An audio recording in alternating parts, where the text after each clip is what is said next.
आपके घर में भी ईश्वर ने लड़की दिया है। ऐसे ऐसे जो चलता है ना, वो में से नहीं हूं मैं, वैसी लड़कियों में से नहीं हूं मैं, और समझना भी नहीं। Hi friends, I hope video देखकर कुछ समझ में आएगी, और अगर समझ में नहीं आए तो प्लीज़ मेरे चैनल पे बने रहें। पूरी डिटेल से हम आपको समझाते हैं। तो अक्सर ये फोटो जो स्क्रीन पे देख रहे हो उसी अक्षरा सिंह है, लेकिन इसका इल्ज़ाम कुछ वायरल तेज़ी से हो रहा है कि पवन भैया ने ही वायरल करवाया है। इमेज वायरल हो गया अक्षरा सिंह का, लेकिन पवन भैया साफ कहना है कि हमने ये सब नहीं करवाया। लेकिन जब डिम्पल सिंह को पता चलता है तो डिम्पल सिंह ने बोलती है कि पवन भैया एक सीधे आदमी है, उनको इल्ज़ाम लगाना मतलब बेवकूफ़ी है।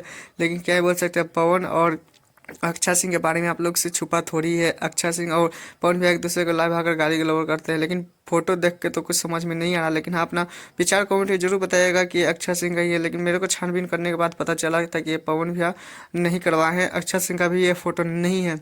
लेकिन मेरे चैनल पर न तो चैनल को सब्सक्राइब, वीडियो को लाइक करें, क्योंकि पवन भैया ने मैं सही वीडियो बनाया तो प्रमोशन भी कर दिए। मेरे चैनल को देख ले। चैनल के जरिए हमके जे भी देख रहा बा, माई बहन, चाचा चाची, आजी बाबा, सबके हम पैर छू के प्रणाम करतनी। और इस चैनल के अपन ढेर सारा प्यार दी जा। जय श्री